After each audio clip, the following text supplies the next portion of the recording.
నమస్తే, welcome to our channel. నేను పద్మిని. ప్రస్తుతంతో పాటు ప్రముఖ ఆధ్యాత్మికవేత్త, ఆస్ట్రోన్యూమరాలజిస్ట్, వేదిక్ వాస్తు స్పెషలిస్ట్, శ్రీ విద్య మరియు హనుమత్ ఉపాసకులు బ్రహ్మశ్రీ డాక్టర్ సిస్లా జయశంకర్ గారు మనతో పాటు ఉన్నారు. మాట్లాడదాం సార్. నమస్తే సార్.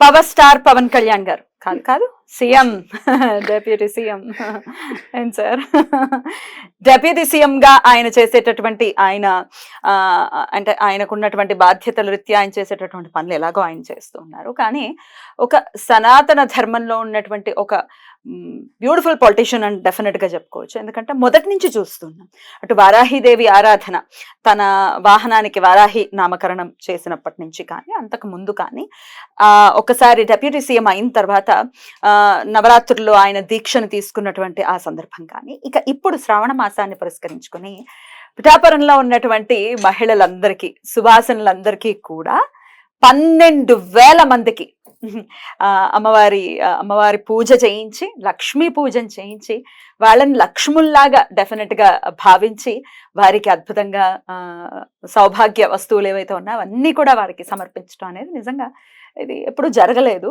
అంటే ఇక్కడ తెలంగాణ రాష్ట్రంలో బతుకమ్మ పండుగలప్పుడు కేసీఆర్ గారి ఆధ్వర్యంలో జరుగుతుంది, కవిత గారి ఆధ్వర్యంలో జరుగుతుంది. కానీ ఇలా ప్రత్యక్షంగా వాళ్ళకి ఇవ్వటం, వాళ్ళ చేత పూజ చేయించటం, అది జరిగింది ఎప్పుడూ లేదు. ఎలా చూడొచ్చు సార్ ఈ పొలిటిషియన్? బతుకమ్మ పండుగ అనేది ఒక ప్రాంతానికి సంబంధించిన ఆచారం. బట్ వరలక్ష్మి వ్రతం అనేది హైందవ ధర్మానికి సంబంధించిన అంశం.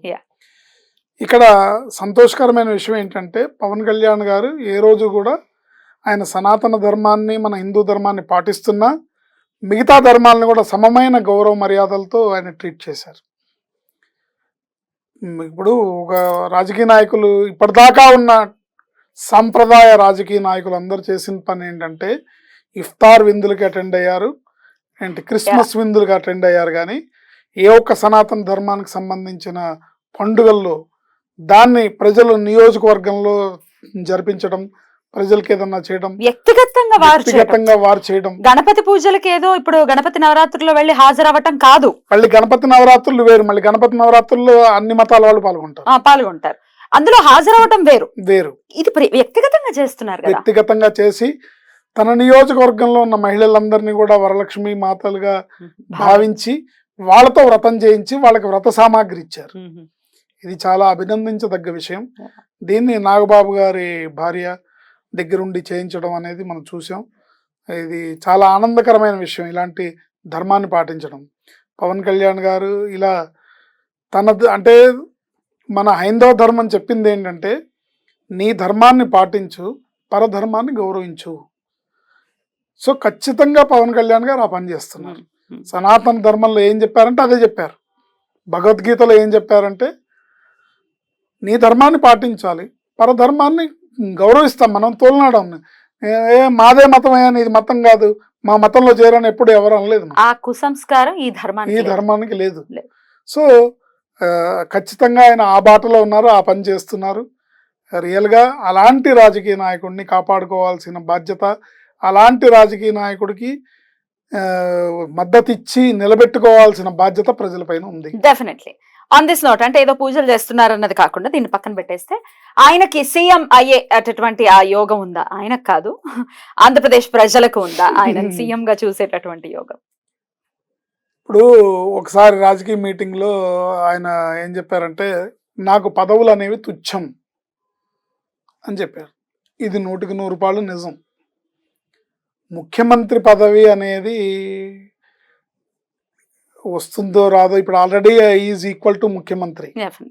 ఇంకా ఆయన చూడని అధికారం కాదు, ఆయన చూడని సంపద కాదు, ఆయన చూడని ప్రాస్పరిటీ కాదు, ఆయన చూడని ఇది కాదు.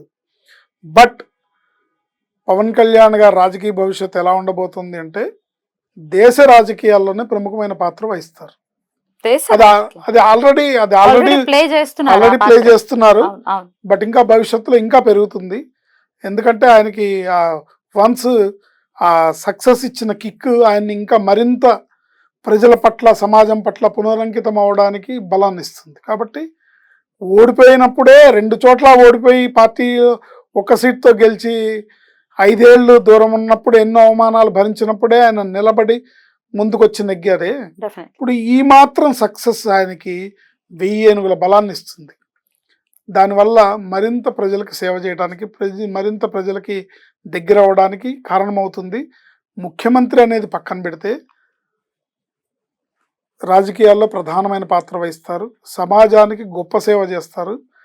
ముఖ్యంగా ఆంధ్ర రాష్ట్రానికి విశేషమైన మేలు జరుగుతుంది పవన్ కళ్యాణ్ గారి వల్ల అనేది మనం నిస్సందేహంగా చెప్పొచ్చు.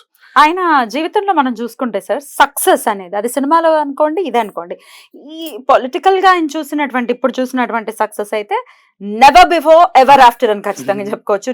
100% strike rate, that is amazing. సరే, ఇది అందరికీ తెలిసిందే. అయితే సినిమాల విషయంలో కూడా చూసుకుంటే ఆఫ్టర్ ఖుషి ఆయనకు వచ్చినటువంటి గ్యాప్ గబ్బర్ సింగ్ వరకు ఇంచుమించుగా మేబీ జల్సా ఒకంత పర్వాలేదు అనిపించిన, గబ్బర్ సింగ్ లాంటి సూపర్ హిట్ వచ్చేంత వరకు కూడా ఎన్ని ఫ్లాప్స్ ఉన్నా ఆయన వెంట ఉన్నటువంటి ఆయన అభిమానుల్లోనూ ఎటువంటి చెక్కు చెదరలేదు. వాళ్ళు అలాగే ఉన్నారు. అలాగే ఆయన కూడా మనోనిబ్బరంతోటే ఉన్నారు, సినిమాలు చేస్తూనే ఉన్నారు. పొలిటికల్ లైఫ్ లో కూడా అదే 9 years ఇంచుమించు అలాగే ఉన్నారు. ఏమిటి ఇంత ఆత్మస్థైర్యం ఆ వ్యక్తికి ఉండడానికి గల కారణం?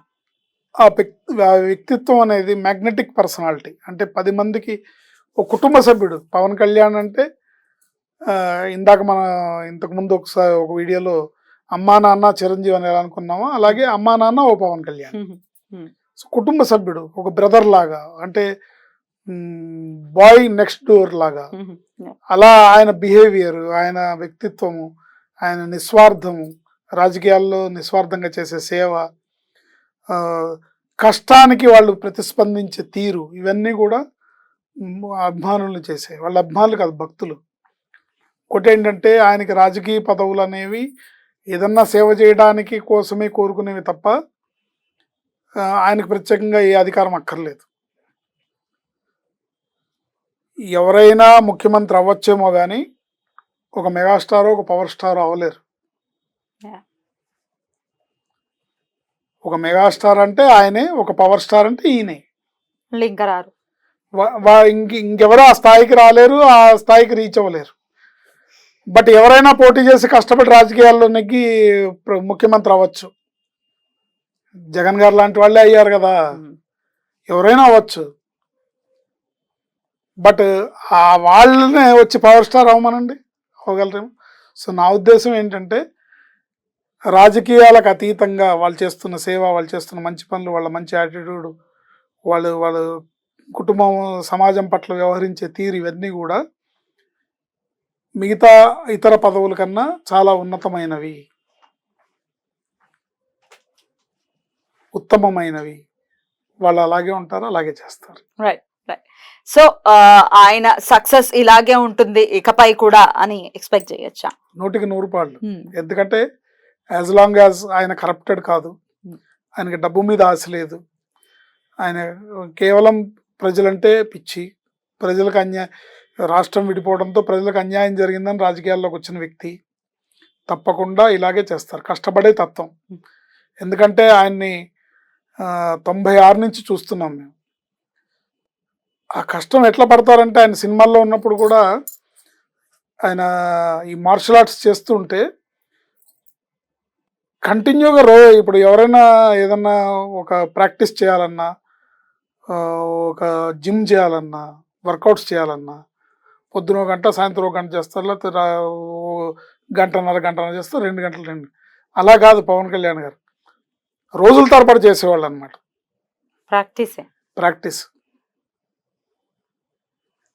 పొద్దుంచి సాయంత్రం దాకా అదే పని. డెడికేషన్. ఆ డెడికేషన్, ఆ కష్టపడే తత్వం ఉన్నప్పుడు ఖచ్చితంగా సక్సెస్ అనేది వచ్చి తీరుతుంది, వేరే మార్గం లేదు. అండ్ ప్రజల కోసం ఏదో చేయాలన్న తప్ప ఆయనకు స్వార్థం లేదు. తన కుటుంబాన్ని నిలబెట్టుకోవడానికో, తన పిల్లలకి కూడబెట్టుకోవడానికో రాజకీయాల్లోకి వచ్చిన వ్యక్తి కాదు. కాబట్టి ఖచ్చితంగా ఆయనకి బంగారు భవిష్యత్తు ఉంటుంది. ఆయన కాదు, ఆయన అధికారంలో, ఆయనకు భవిష్యత్తు బాగుంది, ఆయన అధికారంలో ఉన్నారంటే ప్రజల భవిష్యత్తు బాగున్నట్టే. ఇవాళ మనం చూస్తున్నాం అన్ని రకాలుగా కూడా, అన్నిట్లో ఆయన స్పందించే తీరు, అన్నిట్లో ఆయన మాట్లాడే ప్రతి ఒక్క శాఖ మీద ఆయనకున్న పట్టు, పంచాయతీల గురించి మాట్లాడినా, అటవీ శాఖ గురించి మాట్లాడినా, లేదా నిన్నగాక మొన్న తెలుగు భాషా దినోత్సవంలో తెలుగు గురించి మాట్లాడారు, అద్భుతంగా మాట్లాడారు. సో ఇంతటి పరిజ్ఞానం ఉన్న వ్యక్తి ఏంటి Hmm. ఆయన చాలా మంది చాలా రకాలుగా అవమానించారు. ఆ అవమానాలన్నీ ఆయనకి పూల పాన్పులైనాయి. ఇప్పుడు పావలా కళ్యాణని, చిల్లర కళ్యాణని, పర్సనల్ లైఫ్ ని అవన్నీ కూడా బ్లెస్సింగ్స్ అవుతాయి. ఎప్పుడైతే సిన్సియర్గా ప్రజల కోసం చేయాలనుకున్న వ్యక్తి కోసం మీద మనం మాట్లాడితే, ఉదాహరణకి ఆకాశం మీదకి చూసి ఉమ్మేస్తే ఏమవుతుంది? అలా వాళ్ళని విమర్శించిన వాళ్ళు ఇబ్బందులు పడతారు తప్ప, ఇది చరిత్ర చెప్పిన నగ్న సత్యం. ఒక కత్తి మహేష్ని తీసుకోండి, ఒక శ్రీరెడ్డిని తీసుకోండి, ఒక పోసాని కృష్ణమురళిని తీసుకోండి, మీరు ఎవరినైనా తీసుకోండి, ఇంకా రాజకీయ నాయకులు ఉన్నారు కదా, వాళ్ళందరిని తీసుకోండి, వాళ్ళే నష్టపోతారు తప్ప వీళ్ళకి ఏమవుతుంది.